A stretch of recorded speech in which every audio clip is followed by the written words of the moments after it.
인간의 기본적인 욕구 중 식욕, 수면욕과 더불어 성적 욕구는 누구에게나 존재하는 자연스러운 본능입니다. 이는 남성뿐 아니라 여성에게도 마찬가지이며, 때로는 여성이 더욱 섬세하고 깊이 있는 방식으로 감정을 표현하기도 합니다. 하지만 사회적 통념이나 고정관념으로 인해 여성이 자신의 감정을 솔직하게 드러내기 어려운 경우가 많습니다. 그래서 여성들은 직접적인 표현보다는 은밀하고 미묘한 방식으로 상대에게 마음을 전달하곤 합니다. 안타깝게도 많은 남성들이 이러한 신호를 제대로 인지하지 못하고 지나치는 경우가 빈번합니다. 그렇다면 여성이 남성에게 강한 호감을 느끼며 친밀한 관계를 원할 때 구체적으로 어떤 신호를 보낼까요? 오늘은 여성이 마음에 드는 남성에게 보이는 대표적인 4가지 신체 언어에 대해 자세히 살펴보겠습니다. 첫째, 쇄골이나 가슴골을 은근히 드러내는 패션 선택입니다. 이는 단순한 스타일 선호일 수도 있지만 무의식적으로 혹은 의도적으로 남성의 시선을 끌기 위한 표현일 가능성이 큽니다. 특히 관심 있는 이성 앞에서는 목선이나 쇄골 라인이 강조되는 의상을 선택하는 경우가 종종 관찰됩니다. 심리학자 박민영 박사의 연구에 따르면 여성은 생물학적으로 임신과 출산에 부담이 있는 시기에는 성적 욕구가 있어도 조심스러운 태도를 보이지만 폐경기가 다가오거나 출산 후 일정 시간이 지나면 이러한 부담에서 점차 자유로워지고 심리적 안정감을 찾게 됩니다. 특히 40대 이후 여성은 자녀 양육의 부담에서 벗어나 자신을 위한 시간과 에너지를 가지게 되면서 이전보다 자신의 욕구를 솔직하게 인지하고 표현하는 경향이 나타납니다. 이러한 변화는 내면의 생물학적, 심리적 여류가 조화를 이루며 나타나는 자연스러운 현상입니다. 중년 여성이 보여주는 섬세한 자기 표현은 그 자체로 관계에 대한 관심과 긍정적인 신호일 수 있습니다. 중요한 점은 젊은 여성보다 오히려 원숙한 여성과의 관계가 더욱 진솔하고 편안한 분위기를 형성할 수 있다는 것입니다. 성적 매력에 대한 관심이 높아질수록 여성은 무의식적으로 외모에 더 신경을 쓰고 평소보다 과감한 옷차림이나 메이크업을 시도하기도 합니다. 이는 테스토스테론 수치의 변화와도 관련이 있으며 이성 앞에서 더욱 매력적으로 보이고자 하는 본능적인 경쟁 심리가 작용하는 것이기도 합니다. 따라서 여성이 의도적으로 깊게 파인 상의를 입어 쇄골이나 가슴골을 살짝 드러내거나 몸에 붙는 셔츠의 단추를 몇 개 푸는 등의 행동은 단순한 멋내기를 넘어 남성이 먼저 다가와 주기를 바라는 무언의 메시지일 수 있습니다. 숙련된 여성들은 노골적인 노출보다는 은근히 드러나는 쇄골이나 어깨 라인이 오히려 더 세련되고 매력적이라는 점을 잘 알고 있습니다. 이러한 섬세한 시각적 자극은 남성의 마음을 움직이는 효과적인 방법이 될 수 있습니다. 만약 데이트 자리에서 여성이 평소와 달리 쇄골이나 가슴골이 드러나는 의상을 입고 나왔다면 그날 특별한 의도가 담긴 신호일 수 있음을 인지하고 자연스럽게 분위기를 이끌어가는 것이 중요합니다. 둘째, 대화 중 목덜미를 드러내는 행동입니다. 이는 단순한 우연이 아니라 인간의 본능에 뿌리를 둔 자연스러운 반응입니다. 많은 여성들이 관심 있는 남성과 대화할 때 무의식적으로 고개를 살짝 기울이거나 머리카락을 귀 뒤로 넘기며 목선을 노출시키는 경향이 있습니다. 목덜미는 우리 몸에서 가장 섬세하고 민감한 부위 중 하나이자 경동맥과 경정맥이 지나는 생명 유지에 중요한 곳이기도 합니다. 비언어적 소통 전문가 김지수 씨에 따르면 여성이 남성에게 마음이 있을 때 무의식적으로 자신의 취약한 부위인 목을 드러내는 것은 신뢰의 표현이자 유혹의 시각적 메시지로 작용한다고 합니다. 물론 단순히 머리카락을 넘기는 행동 자체만으로 호감을 단정 지을 수는 없습니다. 하지만 머리카락을 넘긴 후에도 계속해서 목덜미를 드러낸 채 대화를 이어간다면 이는 분명 상대방에 대한 관심과 호감의 표현일 가능성이 높습니다. 또한 상대방에게 매력을 느낄 때 긴장감을 감추지 못하고 자신의 몸 어딘가를 만지작거리거나 머리카락을 반복해서 꼬는 행동, 대화 중 입술을 만지거나 핥는 행동, 유독 얼굴이 붉어지는 모습 등은 모두 그녀가 당신에게 호감을 느끼고 있음을 암시하는 비언어적 신호일 수 있습니다. 이러한 반응은 감정 조절이 어려운 상태에서 무의식적으로 나타나는 것으로, 당신 앞에서만 유독 그런 모습을 보인다면 그 감정의 진정성을 믿어도 좋을 것입니다. 셋째, 몰래 쳐다보다가 시선이 마주치면 황급히 피하는 행동입니다. 여성은 자신의 감정을 직접적으로 드러내기보다 주변을 살피며 조심스럽게 다가가는 경향이 있습니다. 그래서 무심코 쳐다본 듯하지만 사실은 꽤 오래전부터 당신에게 관심을 가져왔을 수도 있습니다. 단지 내색하지 않았을 뿐이죠. 만약 여성이 여러 번 당신에게 시선을 주고 있음이 느껴진다면 굳이 이유를 묻기보다는 가볍게 미소를 지어주거나 자연스럽게 대화를 시작하는 것이 훨씬 더 부드럽고 효과적인 접근법입니다. 그렇게 하면 여성도 자신의 감정을 들킨 듯한 민망함 없이 관계를 이어갈 수 있는 여지를 느끼게 됩니다.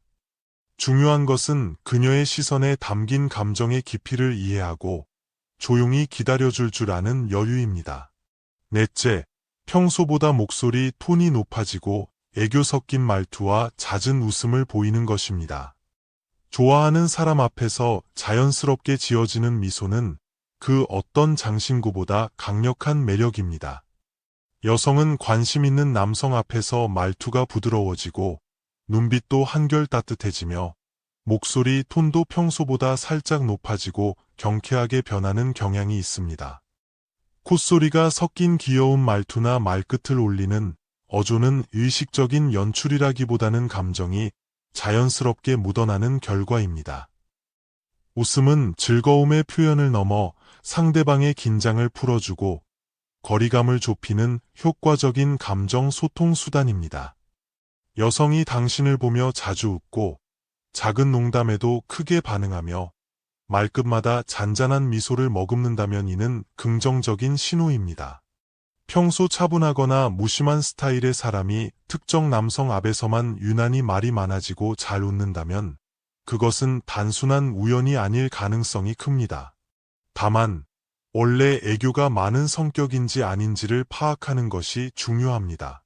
그녀가 다른 사람들을 대할 때의 태도, 예를 들어 식당 직원에게 응대할 때나 일상적인 대화 속에서의 말투와 표정을 관찰해보면 비교가 가능합니다.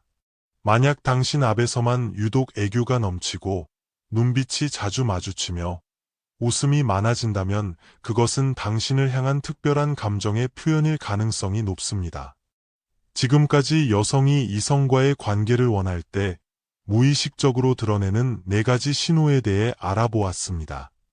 이러한 신호들은 말보다 먼저 마음을 전하는 방법이자 두 사람 사이의 거리를 좁혀주는 중요한 열쇠가 될 수 있습니다. 여러분도 이러한 미묘한 변화를 잘 포착하여 긍정적인 관계로 발전시킬 수 있는 기회를 놓치지 않으시길 바랍니다. 2부 성공하는 사람들의 남다른 휴식과 학습법. 이렇듯 이성 간의 미묘한 신호를 이해하는 것도 중요하지만 다른 한편으로 우리는 삶에서 두각을 나타내는 사람들의 공통적인 특징에 대해서도 주목할 필요가 있습니다. 소위 성공했다고 일컬어지는 사업가, 투자자, 마케터들과 교류하다 보면 한 가지 흥미로운 공통점을 발견하게 됩니다. 그것은 바로 그들이 휴식을 취하는 방식이 일반적인 생각과 사뭇 다르다는 점입니다. 겉보기에는 여유롭게 커피를 마시거나 친구들과 담소를 나누는 것처럼 보여도 실제로는 그들의 머릿속은 끊임없이 무언가를 분석하고 연결하고 있습니다. 그들에게 휴식이란 단순한 멈춤이 아니라 또 다른 관찰과 인식의 시간인 것입니다. 첫째, 그들은 관찰이 습관화된 사람들입니다. 예를 들어 사업가는 카페에 앉아 쉬는 것처럼 보여도 이 매장의 하루 매출은 어느 정도일까? 운영 인력은 몇 명일까? 테이블 회전율은 어떨까? 와 같은 질문을 자연스럽게 떠올립니다. 부동산 투자자는 음식점의 입지를 보며 이 지역의 평당 시세는 얼마였지? 임대 수익률은 괜찮을까? 를 가늠하고, 주식 투자자는 식사를 하다가도 이 제품을 만드는 회사는 어디지? 혹시 상장사인가? 하며 검색을 시작합니다. 마케터는 SNS를 보다가도 눈에 띄는 광고를 보면 왜 이건 클릭하고 싶을까? 어떤 심리를 자극한 걸까? 라며 그 구조를 분석합니다. 이 모든 관찰에는 한 가지 공통점이 있습니다. 바로 자신의 전문 분야를 통해 세상을 바라보는 습관이라는 것입니다. 그리고 이 습관은 억지로 만들어낸 것이 아니라 흥미와 즐거움, 그리고 일상에 대한 익숙함 속에서 자연스럽게 형성된 것입니다. 그래서 이들에게 관찰은 더 이상 노동이 아니며 마치 놀이처럼 자연스럽고 재미있는 활동이 됩니다. 둘째, 그들은 사고 체계가 몸에 밴 사람들입니다. 이들은 마치 머릿속에 전원이 꺼지지 않는 사람들처럼 보입니다. 새로운 비즈니스 모델을 접하면 즉시 그 구조를 파악하려 하고 가격과 수익률을 계산하며 수치로 사고합니다. 광고의 흐름이나 콘텐츠의 전개 방식도 본능적으로 해석해 나갑니다.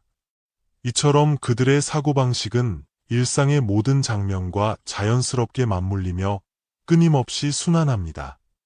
이는 단순한 지적 호기심을 넘어 그들 삶의 일부이자 자신이 속한 세계와 끊임없이 대화하는 방식이기도 합니다. 이들의 사고방식은 단순한 습관이 아니라 학습과 경험을 통해 체화된 일종의 자동 반응에 가깝습니다. 복잡한 현상도 자연스럽게 분석 가능한 단위로 나누어 보고 그 단위를 자신의 삶과 연결시켜 해석합니다. 이것은 흔히 말하는 직업병과는 다릅니다. 오히려 자신의 분야에 대한 깊이 있는 이해를 가진 사람들이기에 일상 속에서도 그 시야가 무의식적으로 작동하는 것입니다. 셋째, 그들은 노는 와중에도 끊임없이 배우는 사람들입니다. 자기계발서에서 흔히 언급되는 성공한 사람은 배움을 멈추지 않는다는 말이 여기서 진가를 발휘합니다. 하지만 그 배움이 반드시 책상 앞에서만 이루어지는 것은 아닙니다. 그들은 일상의 모든 순간, 심지어는 쉬는 시간, 짧은 여행, 사소한 소비 경험까지도 자신만의 관점으로 관찰하고 해석하며 학습의 자양분으로 삼습니다. 그래서 이들에게 휴식은 단절이 아니라 통찰을 위한 공간입니다. 새로운 시야를 얻기 위한 여유이자 다음 행동을 위한 준비 단계인 셈이죠. 넷째, 그들은 자기만의 렌즈로 세상을 봅니다. 이들은 세상을 있는 그대로 받아들이지 않습니다. 무언가를 소비할 때도 단순히 소비하는 데 그치지 않고 왜 이 제품이 잘 팔릴까? 누가 타겟 고객일까?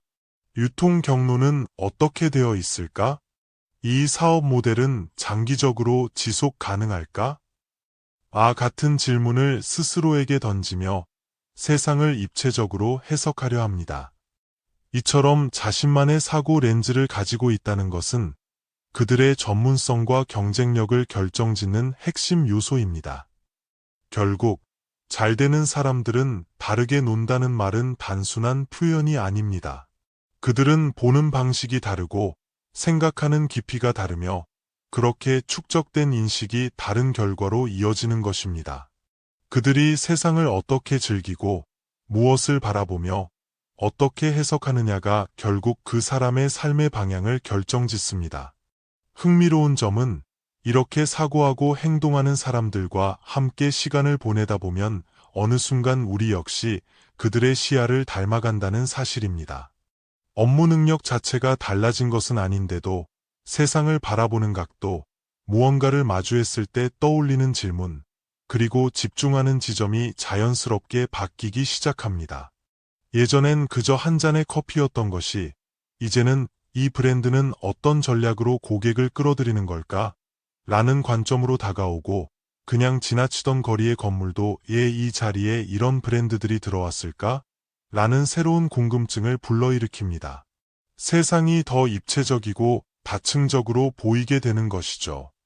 결국 우리가 배워야 할 것은 단순히 놀지 말고 일하라는 식의 낡은 조언이 아닙니다. 오히려 중요한 것은 노는 방식 자체를 바꾸는 것입니다. 진정으로 성공하는 사람들은 쉴 때조차 관찰하고 연결하고 해석하는 뇌를 멈추지 않습니다. 여러분의 일상과 휴식 속에서도 새로운 발견과 성장의 기회가 숨어 있기를 응원합니다. 오늘 이야기가 여러분께 유익한 영감을 드렸기를 바라며 다음에도 더욱 흥미롭고 도움이 되는 내용으로 찾아뵙겠습니다.